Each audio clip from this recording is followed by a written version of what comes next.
I'ma keep it a bean. Stick to the script every scene. These from last year, but they clean. Say to say, I'ma take something else, but it's winning team. Charlie Sheen, fam gang the regime.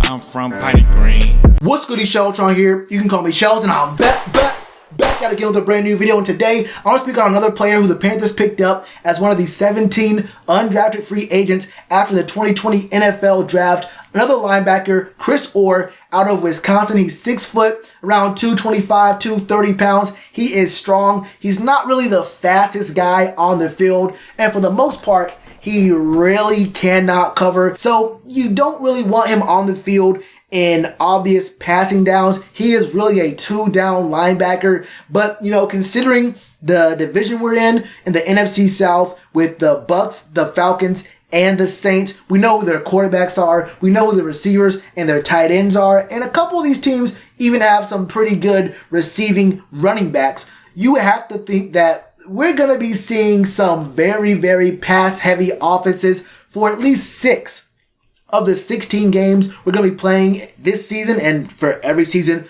moving forward. So there is a bit of limited impact that a guy like Chris Orr can have for a team like the Panthers, but his strength is one of our greatest weaknesses, and that is run defense. This guy can stop the run, and he's really good at blitzing as a linebacker in a spot where we don't really see a lot of focus on anymore as an interior blitzer between the gaps. He's not really an edge kind of guy. He will go through the teeth. Just this past season, he had 11.5 sacks, 78 total tackles, and 14 tackles for a loss. He definitely saved his best for last. His other years over there at Wisconsin, they were good to decent, honestly, but they were nowhere near as good as this senior campaign for him, which kind of begs the question whether or not he is a one-year wonder, whether he can make that jump from college to the pros. There are some questions, along with, like I mentioned, him being really a 2-down linebacker who will get abused if the offense decides to throw at his side of the ball. If he's not blitzing and he has to play any kind of coverage,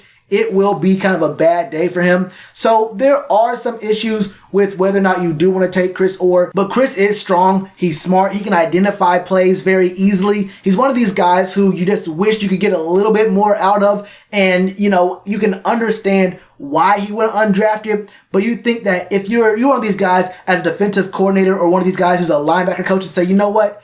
With what he has right there, if we can just get a little bit more out of him, he can become someone who can do something for us. We can find a place for him to play, maybe not as a featured role, maybe not a guy who's going to, be a highlight machine for our defense, but I can get something out of this kid. And if he does make the roster, he'll probably have to go ahead and play on the kick and punt game and get those tackles there because, look, he's going to be one of the back end of these roster spots if he makes the team. But I think it'll be a good thing for us because, you can never have too many special teams guys. Those are guys who do have impact on the game at a certain level. And if he gets on the field every now and then for obvious running downs or for blitzing situations for him, I think we can see him have some sort of impact on the game. But there is a very limited way you can use him. And he did have an ACL injury in 2016, but he's been past that. It's been several years, but I do want to mention that he does have some sort of injury history,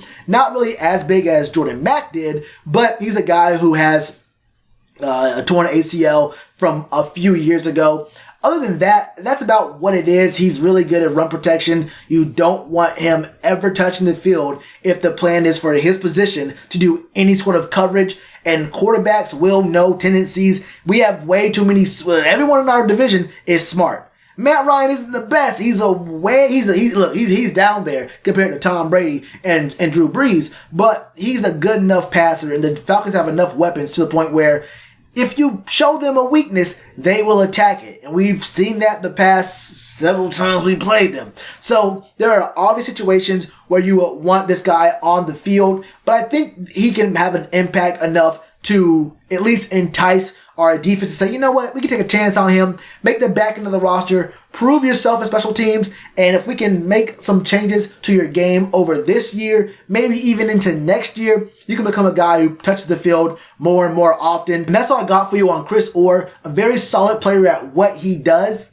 but there are some very obvious and clear to identify holes in his game that will force him to come off the field in certain situations, and in situations that I think we're going to be seeing a lot, especially in our division and especially with the teams we played this year, especially teams like the Chiefs who we play. It's going to be hard to keep him on the field sometimes, but he could be worth maintaining on the back end of the 53-man roster. Those are my thoughts. What do you guys think about Chris Orr? Do you like him? Do you not like him? Any more thoughts? Do you think he makes the roster? Let me know all your thoughts in the comments below. And you already know what to do with that like button. Cheers to you, appreciate the chance. Been told y'all I been the man. Been told y'all I had the gift. Tell a friend to tell a friend. Real ones gonna recommend. Count this as another win.